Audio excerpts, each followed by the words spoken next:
What does your body feel like in zero gravity? What inspires you to become an astronaut? What exercise do you do, and do you sweat in space? Would a yo-yo work in microgravity? So it works.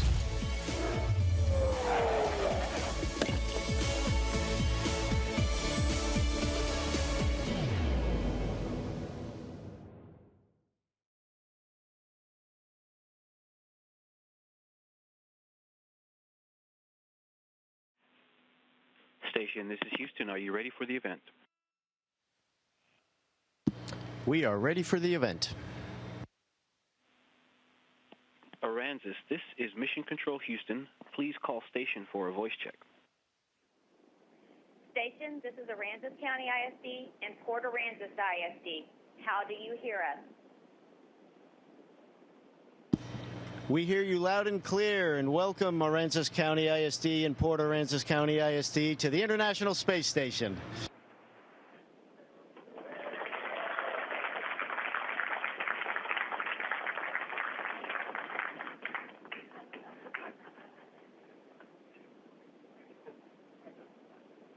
What precautions do you have to take in order to avoid illness in space? One of the primary precautions we take is not to bring any illnesses to space, and the way we do that is by going into what we call quarantine before we launch. Each crew member that rides on a rocket together has to stay away from other people that are assessed for their health if they come in contact with us. So the idea is we stay away from people that might be sick, so that by the time and we stay away from it long enough that if we have anything, we'll get over it before we actually launch into space. So we try to come up here healthy.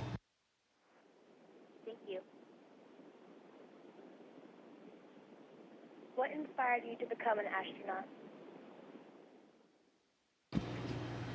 I was always interested in the aviation and space communities, and the early aviation test folks and the space community folks putting the plan together to walk on the moon and getting there and actually walking on the moon.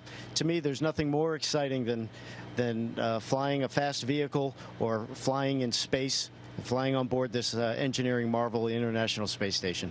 That's an inspiration in itself. Thank you.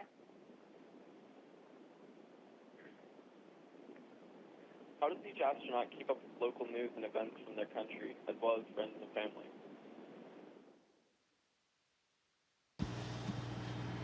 We have lots of great technology and great resources here on the International Space Station. So we have folks on the ground that record and download news for us, and then they send it up to us and we view it on our laptop computers here on International Space Station.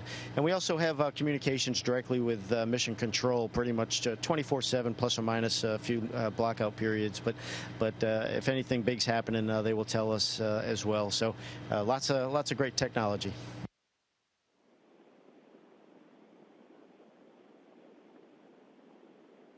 What is the protocol if an astronaut is seriously injured in space? Well, if somebody is seriously injured and requires surgery, we would have to return to Earth. And we have flight surgeons on the ground that are on console at all times to assist us if we have medical emergencies. But if we have real problems that we can't attend to, like basic first aid, something that requires more medical attention, then we would have to return to our Soyuz spacecraft and actually deorbit and come back to Earth to seek medical attention.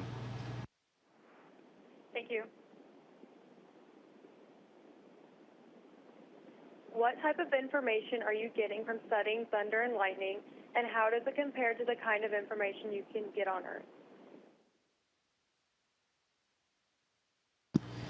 Well, the reason that studying thunder and lightning from the International Space Station is so nice here on the International Space Station is we get to really look at the upper levels of the atmosphere, and we can look at the effects of dust storms, we can look at the effects of pollution from big cities, and all those kinds of things. And so we can actually monitor our environment and our atmosphere and how our planet is doing by looking at these phenomena. Thank you.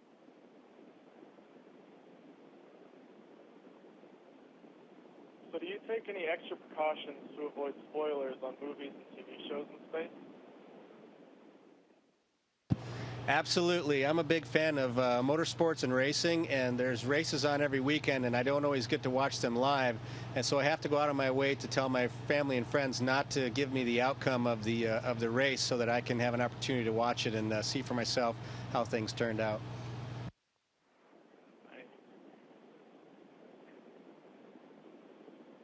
What type of organisms are you studying to understand microgravity's long-term effects? So we've been looking at lots of organisms up here, but lately it's pretty much been planaria, fruit flies, and plants. Thank you. What is the most difficult part of living in space? Living with my crewmate Ricky Arnold, and I'm talking about him because he's not here right now. Actually, I'm just kidding. We all enjoy living together, and I would say the most challenging part about being here is being away from family and friends down on Earth. Thank you. What percentage of bone and muscle density or mass does a human body lose in the span of 6 months in space? So currently, because we're so good at operating in space, we've gotten very smart over the years, it's almost down to 0%. We work out, we have a strict workout routine and physical fitness routine that keeps us in good shape. But with absolutely no exercise, you could see up to 10%. Thank you. What's your favorite experiment that you're working on right now? Well, a couple of weeks ago, I was able to work on the spheres experiment, which is two spherical objects that actually have CO2 propulsion systems in them, and they work on different programming that assists them in navigating relative to each other, so relative navigation.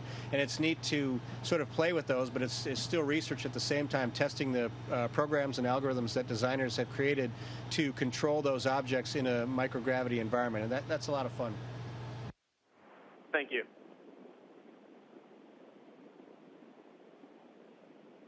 When you go on a spacewalk, what goes through your mind while you're outside the space station?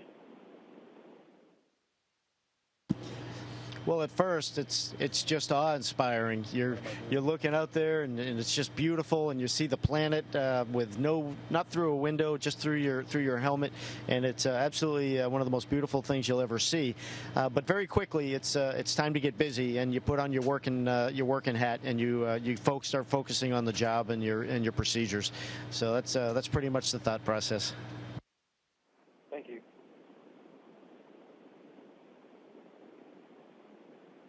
Hi, my name is Senator Johnson. And I'm Kaylee. And our question is, what is the coolest or most unexpected thing that you have encountered in space? Scott just said aliens, but I think he's joking, because I haven't seen any. But, you know, the coolest thing that I've experienced in space, I think, is the interaction between crew members. And we're all up here together, ourselves from the U.S., and our international partners, Japan, Europe, Canada, and also the Russians. We all are in the same boat, just like humans on Earth.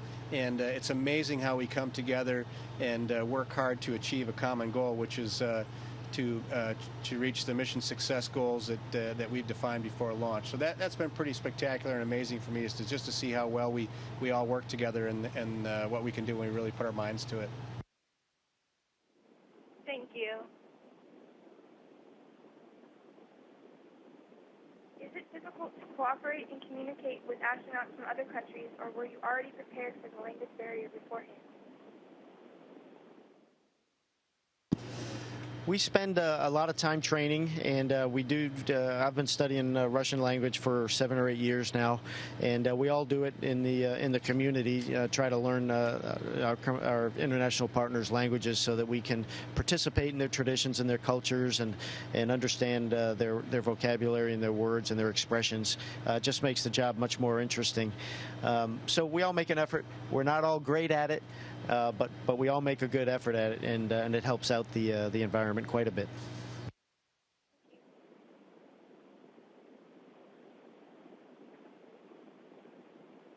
On a scale of 1 to 10, how tasty is the food, and what is your favorite meal? I would say on a scale of 1 to 10, my answer is a 12. The food is delicious, and it's hard to say I have a favorite because there's so much of it that I like. But we enjoy the food up here. Some of it we see more frequently than others, but there's not a lot you can do about that when you're in a place that is far from home and a food supply. But it's all pretty tasty. I would have to say the desserts are my favorite, especially the chocolate pudding cake. Thank you. What do you think is the most significant application of space station research to date? Well, for me, we've done a lot of technology development and research on our robotics systems, and a lot of that those innovations have made their way down into systems on Earth. And those systems now are conducting microsurgeries in some very difficult areas, such as with brain tumors, and we're making some really good progress with that. So to me, that's one of the most important things that has come out of our space station program. Thank you. What do you do if something's broken and you do not have the part needed to fix it? Well, that's a problem, and usually that means we have to improvise. We have a lot of equipment up here that can be used sometimes in different ways that it was intended, and when we have a problem like that, we will check in with Mission Control and find out what they might suggest for the solution, or if we have one of our own, we will make a recommendation and find out if they agree. But generally, when we don't have the right part, we'll find something that works and maybe make some minor modifications and usually come up with a great solution.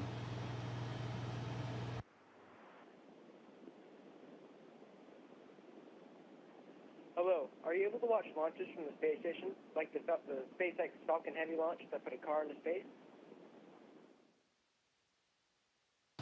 I assume you're talking about looking out the window and watching Vice on TV that we could have streamed up here, which we have done in the past. But it all depends on our orbit and where we are at the time of the launch. If we're overhead and the weather's okay, we can see it. Or once the vehicle gets above the weather, we can usually see it if we're in the area. For the Falcon 9 Heavy, we were not in the area, so we were not able to see it. But we're constantly on the lookout for the Tesla car that's supposedly in space. So when we see it, we'll try to get a picture for you and we'll send it down.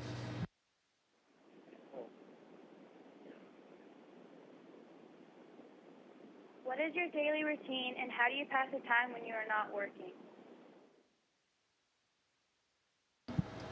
Well, our daily routine mostly involves setting up experiments and making repairs inside the space station and exercise. But when we do have a little spare time, we like to play some music.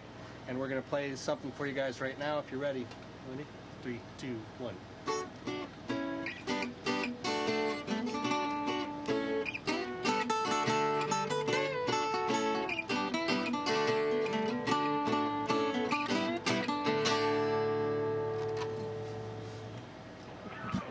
Thank you.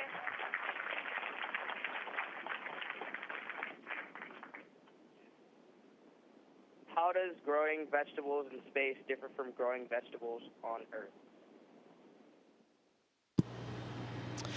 Well, it's actually very similar, but the differences are, on Earth we use sunlight for energy, and up here we use a sorted array of white lights, blue lights, red lights, and green lights to facilitate the growth. We also have very small pods for them to germinate in, and with soil and food, and so we have to be very careful with how much water we feed them so that we don't give them too much water. But other than that, the lettuce we were growing a few weeks ago, grew like crazy, and it tasted delicious. Thank you.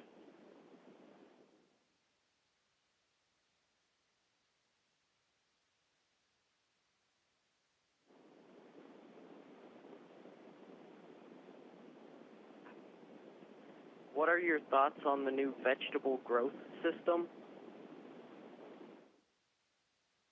It's a great question. Scott alluded to that a little bit. When I first arrived on the space station, we had in our veggie experiment rack some lettuce growing that we actually ate, and it was quite delicious. And that had a slightly different growth module or device that they used for planting and cultivating the vegetables. But now we've recently, yesterday or the day before, we installed a new device which is similar. It has 6 locations for growing lettuce, slightly different design, and it looks pretty impressive, compact, well designed. And they had one of the units was transparent so we could see through it, and we did some tests with the watering to see how the device soaked up the water or wicked up the water to provide nutrients to the plant. And so it all looks great, and I think tomorrow we're going to open the wicks and actually allow those plants to start growing. So I'm looking forward to seeing how that turns out. Thank you. What species of plants do you use for the veggie pond experiment? Well, currently, we are growing lettuce, and we are watching it grow, and we are hoping that it gets big and juicy and tastes good. Thank you.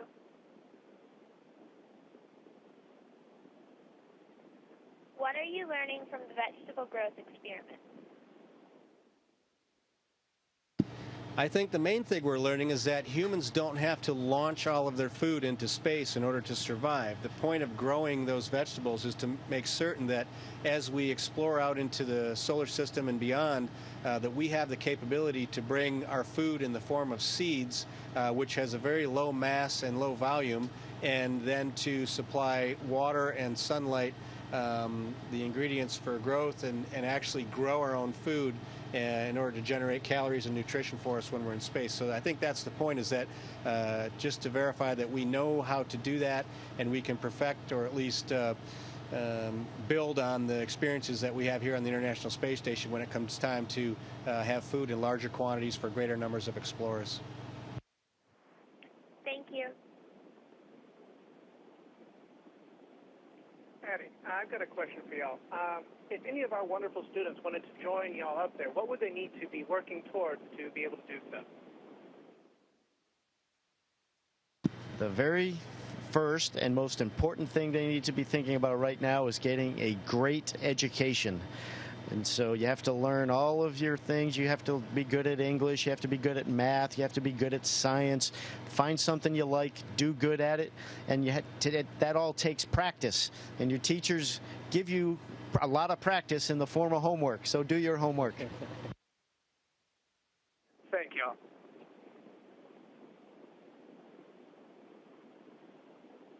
Hi.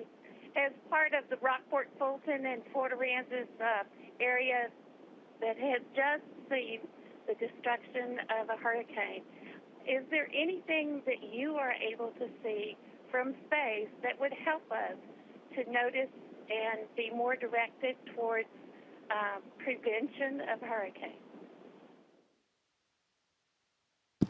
I think that's, for us personally as astronaut observations, the most that we can do is to spot storms from space and be able to photograph them. But of course, organizations like NOAA on Earth, groups that are studying atmospheric sciences, really provide key information and data about the development of storms and tracking storms. And we certainly have seen storms from space, and we can see the devastation of storms from space as well by photographing flooding and other catastrophic events that are caused by those storms. So we do have those observational skills, but really the data comes from the researchers on the ground, much like the experiments here on Space Station. Okay, thank you. Gentlemen, I want to thank you both so very much for spending some time with us this morning. This has been an amazing event for both Aransas County ISD and Port Aransas ISD students. We wish you nothing but the best as you continue to do your research and continue to forward the field of science, mathematics, and engineering. Thank you so much. Thank you for your interest today, and to the students, we'll just continue to say work hard, do your best, and make sure you set high goals that you achieve. And one last comment. We'd like to give a shout out to our boss, Kirk Shireman. We hope he's having a nice time down there at the school. Everybody take care, and thanks for your time. Station, this is Houston ACR. That concludes the event. Thank you to all the participants from Aransas County. Station, we are now resuming operational audio communications.